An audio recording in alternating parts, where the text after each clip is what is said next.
सुनने में आया कि राखी सावंत उम्रा के लिए गई हैं।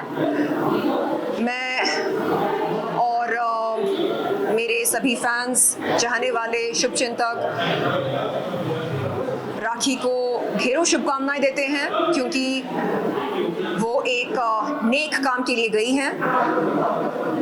मैं ये अनुरोध करती हूँ राखी सावंत से कि वो पूरे देश के लिए प्रार्थना करें, दुआ मांगे अल्लाह से, हमारे देश के विकास के लिए, तरक्की के लिए, इस देश से गरीबी मिट जाए, देश में सिर्फ विकास हो, विकास ही विकास हो हर तरफ से। अब दूसरी बात यह है कि मैं सऊदी अरेबिया के कॉन्सुलेट से ये अनुरोध करती हूँ कि वो हमें राखी सावंत के डॉक्यूमेंट्स बताएं, क्योंकि हम जानना चाहते हैं कि क्या कोई गैर मुसलमान उम्रा के लिए जा सकता है? नहीं। और अगर राखी सच में मुसलमान है तो क्या उनके पासपोर्ट पर उनका नाम राखी सावंत है या फातिमा है? उनके जो लीगल डॉक्यूमेंट्स हैं, जैसे पैन कार्ड, आधार कार्ड, पासपोर्ट, इन डॉक्यूमेंट्स पर उनका नाम क्या फातिमा है या राखी सावंत है?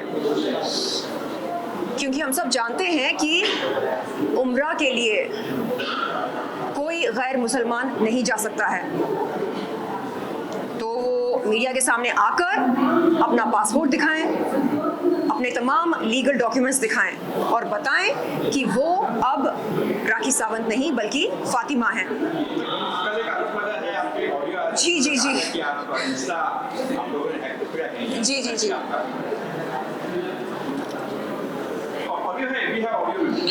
सुनना तो पड़ेगा। 6 बजे मेरी फ्लाइट है सऊदी की, लेकिन अभी पुलिस स्टेशन जा रही हूँ। आदिल, राशि, शर्लिन चोपड़ा, इन लोगों ने मिलके मेरा 10 मिलियंस का इंस्टाग्राम उड़ा दिया है।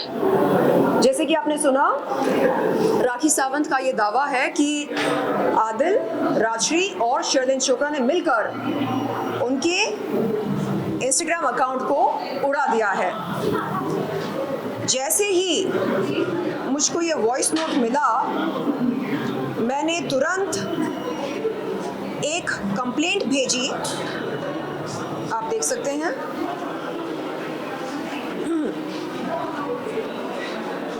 इन तमाम ईमेल,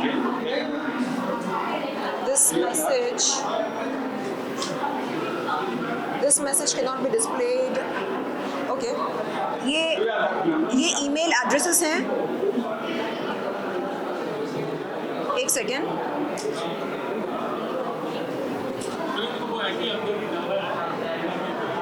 ये देखिए, ये देखिए,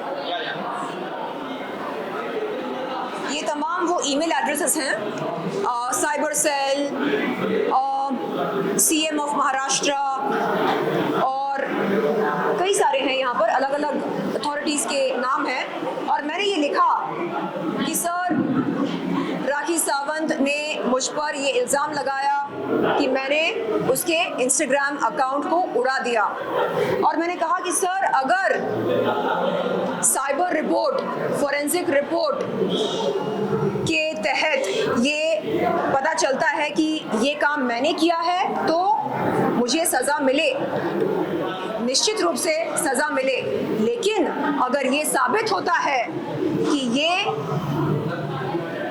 राखी सावंत का कोई प्रैंक है, अगर ये साबित होता है कि ऐसा हुआ ही नहीं, उसका अकाउंट, इंस्टाग्राम अकाउंट हैक हुआ ही नहीं, बल्कि उसने खुद डिसेबल किया इंस्टाग्राम अकाउंट या ट्विटर अकाउंट या कोई भी सोशल मीडिया अकाउंट हैक होता है, तो साइबर पुलिस को ये मालूम करने के लिए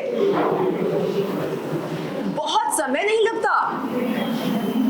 तुरंत वो पता लगा सकते हैं कि किस आईपी एड्रेस से हैक हुआ है। साइबर रिपोर्ट और फोरेंसिक रिपोर्ट से पता चल सकता है कि हैकर कौन है और कहां से उसने ये इस अपराध को अंजाम दिया। आप वही किसी पर भी इल्जाम नहीं लगा सकते, हैकिंग का इल्जाम या कोई भी इल्जाम हो। तो राखी सावंत ने फिर से एक बहुत बड़ी गलती कर दी अपने इस घिनौने मजाक में मेरा नाम शामिल करके। देखिए, मुझे समझ में नहीं आता कि वो ऐसा क्यों करती है मेरे साथ। क्यों इतनी दुश्मनी, क्यों? क्या आप बता सकते हैं? मैं आपको बताती हूँ, अवार्ड ले लेते। अच्छा ठीक है, अवार्ड लेकर मैं आती हूँ और फिर मैं आपको बताती हूँ कि क्यों मैं मैसूर गई थी राखी सावंत के लिए इंसाफ की गुहार लगाने। कैसे उसने मुझको मजबूर किया था। वो मेरे घर पर आई, मेरे सामने रोई, और वो अकेली नहीं थी, उसके साथ राशि भी आई थी। तो राशि इस बात की गवाह है कि वो मेरे सामने आई, मेरे घर पर रोकर, गिड़गिड़ाकर उसने कहा कि शर्लिन, अगर तुम मेरी बहन हो, अगर तुम महिलाओं के लिए कोई मसीहा हो, तो मेरे साथ चलो। मैंने कहा भाई, बहन, मेरी बहन, मैं तेरी सगी बहन तो हूँ नहीं, और तूने जो हरकत करी है मेरे साथ मीडिया के सामने, मेरे आपत्तिजनक फोटोज वीडियोस दिखाकर, मेरी इज्जत की नीलामी करके, तूने जो शर्मसार काम किया है, उसके बाद अगर तू कहती है कि तू मेरी बहन है और मैं तेरी बहन हूँ, तो इससे बड़ा घिनौना मजाक हो ही नहीं सकता। तो मैंने कहा ये बहन बहन ये सब साइड में रख, ये बता कि तू क्या चाहती है मुझसे। तो उसने बोला कि तू बहुत अच्छा बोलती है, तू बहादुर है, तू चल मेरे साथ।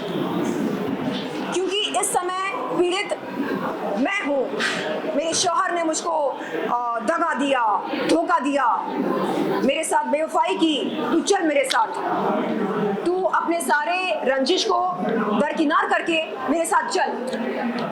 मैंने कहा ठीक है, अगर मेरे चलने से तुझे लगता है इंसाफ मिलेगी, तुझे इंसाफ मिलेगा या जस्टिस मिलेगी, तो ठीक है, मैं चलने को तैयार हूँ। लेकिन इसका मतलब ये नहीं कि मैं अपने लिए स्टैंड नहीं लूंगी। जो लड़की दूसरों के लिए स्टैंड ले सकती है, क्या वो खुद के लिए, स्वयं के लिए स्टैंड नहीं लेगी या नहीं ले सकती है? तो मैंने उससे कहा कि ठीक है, आपको लगता है कि मेरे चलने से आपको इंसाफ मिलेगा, मैं चलने को तैयार हूँ। तो मैं गई वहां पर, लेकिन वापस आने के बाद राजश्री के नेल आर्ट स्टूडियो पर क्या हुआ मैं आपको बताती हूँ अवार्ड लेने के बाद। धन्यवाद जी। अली, पानी दो।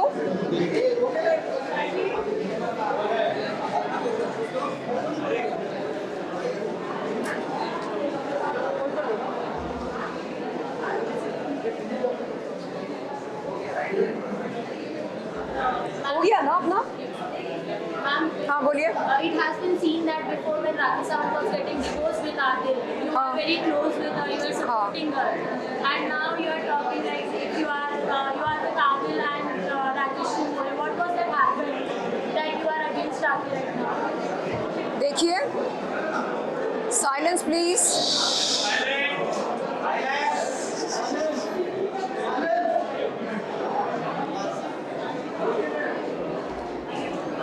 देखिए, राखी सावंत के खिलाफ मेरी लड़ाई कभी थी ही नहीं। मैं विरोध कर रही थी उन लोगों का जिन्होंने मेरा यौन शोषण किया।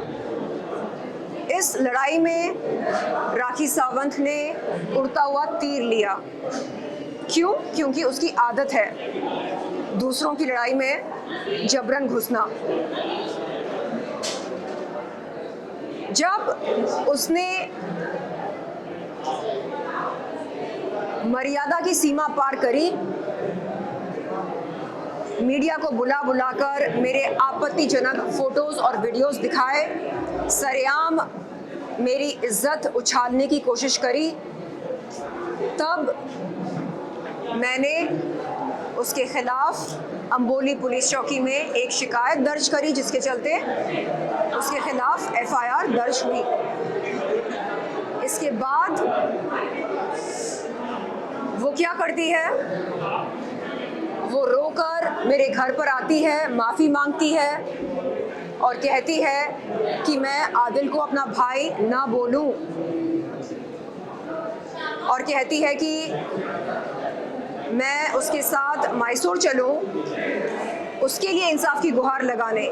जब मैं पूछती हूँ क्यों, ऐसा क्यों करूँ मैं, तो वो कहती है क्योंकि मैं अच्छा बोलती हूँ, क्योंकि मैं बहादुर हूँ, क्योंकि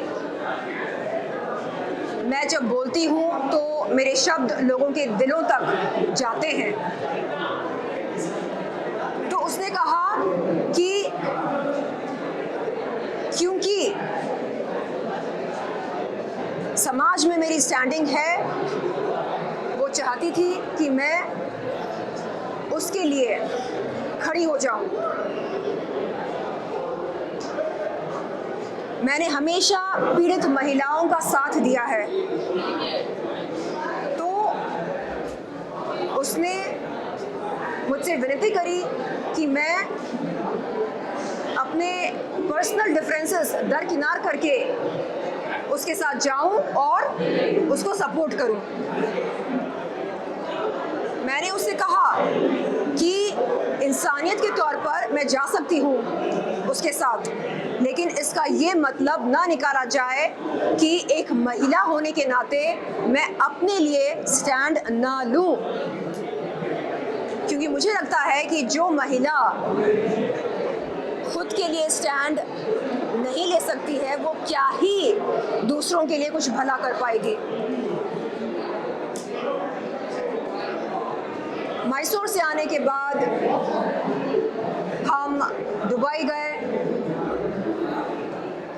दादा साहेब फाल्के आइकन अवार्ड के लिए। वहाँ से लौट कर आने के बाद राखी ने राजश्री के नेल आर्ट स्टूडियो पर मेरे सामने एक कागज़ पेश किया और कहा कि मैं उस कागज़ पर दस्तखत करूं। जब मैंने उसे पूछा कि उस कागज़ पर क्या है और पढ़े बगैर मैं कैसे दस्तखत कर सकती हूं, तो उसने बताया कि उस कागज़ पर FIR वापस लेने की बात लिखी गई है। मैंने उसको बताया कि मैं ऐसे किसी भी कागज़ पर दस्तखत नहीं कर सकती हूँ, ख़ास तौर पर अपने वकील के साथ सलाह मशवरा करके, अपने वकील के साथ बगैर सलाह मशवरा किए ऐसे कागज़ पर मैं दस्तखत नहीं कर सकती हूँ और किसी को भी नहीं करना चाहिए। मैंने उस दिन उसको साफ साफ बोला कि आइंदा इस किस्म का कागज़ मेरे सामने पेश मत करना, ऐसी कागज़ मेरे सामने पेश मत करना। स्पष्ट रूप से मैंने उसको समझा दिया था, जिसके चलते उसके मेरे बीच में दरार पैदा हुई। उसे लगा कि मानवता के नाम पर, इंसानियत के नाम पर मैं भूल जाऊंगी कि उसने मेरी इज्जत उछाली, मैं भूल जाऊंगी कि उसने मेरे साथ मर्यादा की सीमा पार करी। मैंने उसे समझाया कि एक इंसान होते हुए मैं उसकी मदद कर सकती हूँ, उसके लिए इंसाफ की गुहार लगाकर, लेकिन एक महिला होते हुए अगर मैं अपनी इज्जत की हिफाजत ना कर सकी तो मैं दूसरों के लिए मोर्चा कैसे खोल सकती हूँ? मैं दूसरों के लिए इंसाफ की लड़ाई कैसे लड़ सकती हूँ अगर मैं खुद को ही इंसाफ नहीं दिला सकती? उसे मेरी ये बात बुरी लगी और तब से लेकर आज तक वो इस बात से नाराज है कि मैंने उसके कागज पर दस्तखत नहीं किए। मैं अपनी लड़ाई लड़ रही हूं अपने दमखम पर, और अगर वो समझती है कि मुझे धमकी देकर वो मुझे डरा सकती है या मेरे इरादों को कमज़ोर कर सकती है, तो ये उसकी ना समझी है, मैं कहूँगी। उसे समझना चाहिए कि एक महिला से वो ये उम्मीद नहीं रख सकती है कि वो महिला अपनी इज्जत को उछलते हुए देखे सरेआम मीडिया के सामने, अपनी इज्जत को चूर चूर होते हुए देखे। नहीं, ऐसा अनर्थ मैं नहीं होने दूंगी। अगर मैं खुद के लिए स्टैंड नहीं ले सकती हूँ तो मैं इस समाज के लिए क्या ही कर पाऊंगी, उसे समझना चाहिए। और इस तरह की उम्मीद किसी से भी ना रखे वो। और ये जो लड़ाई है, ये इंसाफ की लड़ाई है, और मैं चाहती हूँ कि उस इंसान को इंसाफ मिले जो असल में पीड़ित है। और हम सब जानते हैं कि असल में पीड़ित कौन है। धन्यवाद।